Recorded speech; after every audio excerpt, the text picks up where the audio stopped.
Assalamu alaikum. Welcome to the news on ITV. I'm Nafisa Dangle. In the headlines, Obama reiterates plans to close Guantanamo Bay military prison. Consumers demand answers on the halal status of the fast food outlet Burger King.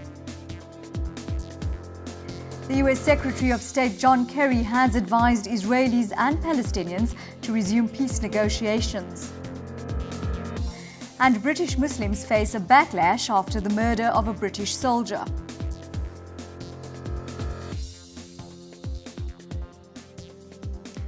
President Barack Obama says he is taking steps towards closing the infamous Guantanamo Bay military prison. He made the announcement yesterday during a major policy speech where he also defended America's use of drones. However, the president was interrupted for more than a minute by a heckler from the Code Pink movement who berated him for not closing the infamous military prison. Good afternoon, everybody. Please be seated.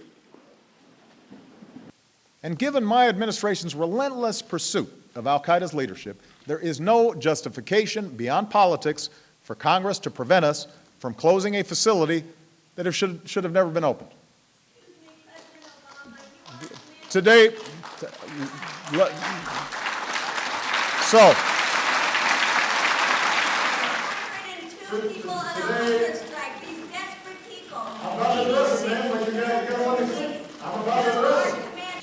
let me address it. Close Guantanamo today. Why don't you?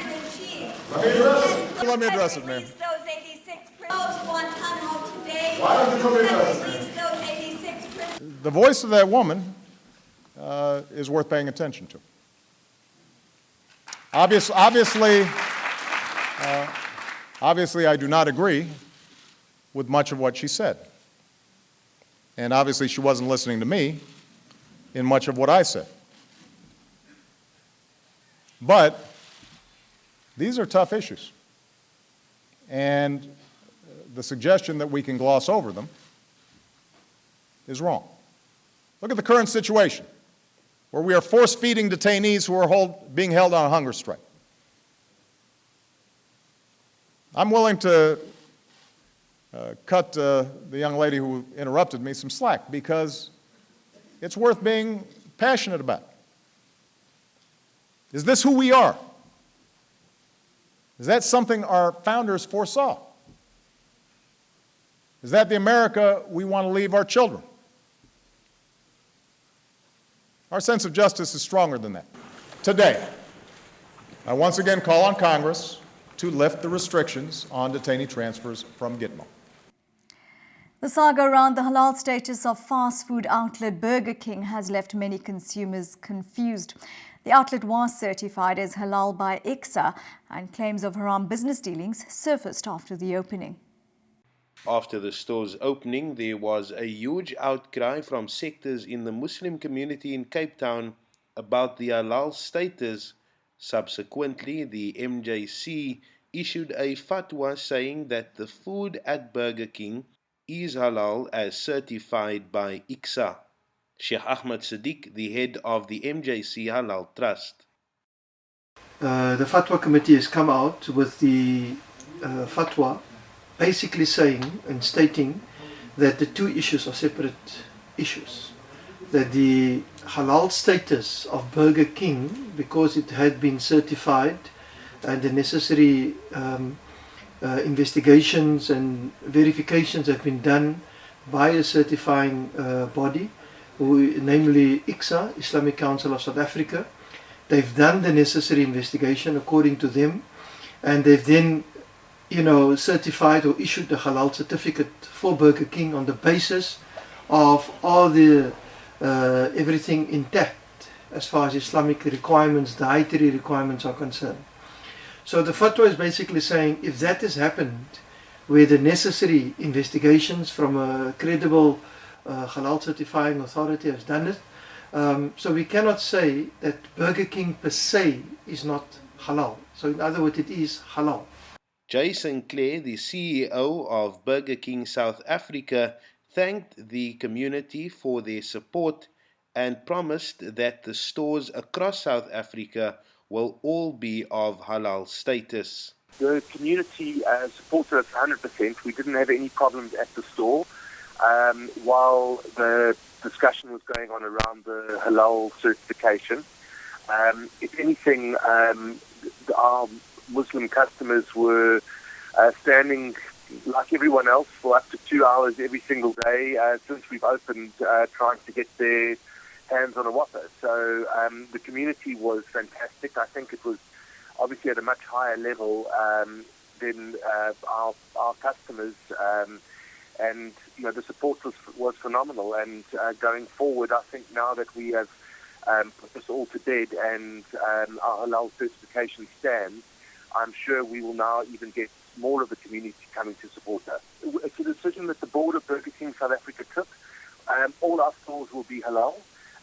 We want to ensure that all the products served in our stores is halal certified, and we do not want under any circumstances to even have a question raised that there could be possibly be a cross-contamination of any kind of haram or forbidden products in any of our stores. Reporting for ITV News, I'm Samit Moes. Oklahoma officials say 6 missing tornado victims have been identified, but the death toll from the powerful twister remains at 24. Governor Mary Follen says the next phase of recovery will focus on healing and restoring the battered neighborhoods of Moore. Red Cross volunteers braved yesterday's bad weather to provide relief to tornado victims.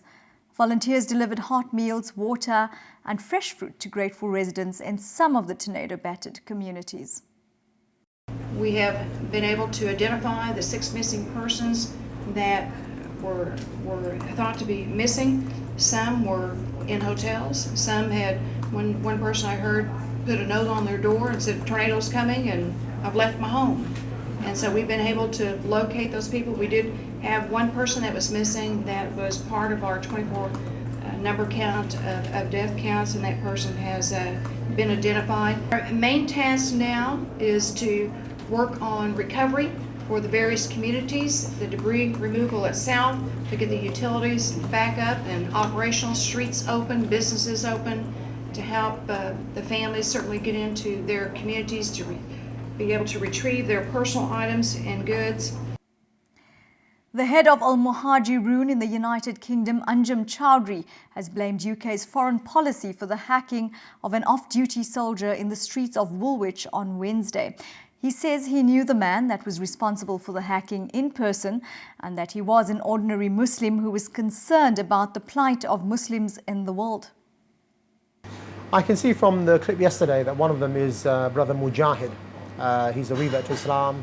I haven't seen him for about 2 years probably, but he used to attend a few years ago some of the activities that we had, demonstrations, processions, attending some of the lectures, etc. As far as I'm aware, he was this normal practicing Muslim, concerned about the Muslim affairs worldwide.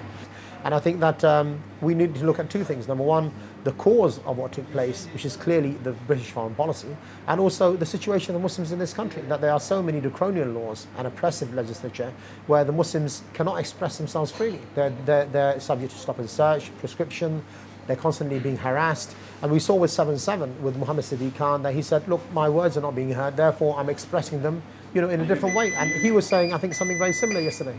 Well, I think there's a cause and effect. The cause of what took place yesterday possibly is the foreign policy. Rather than condemning an action, we should say that let's deal with the root cause.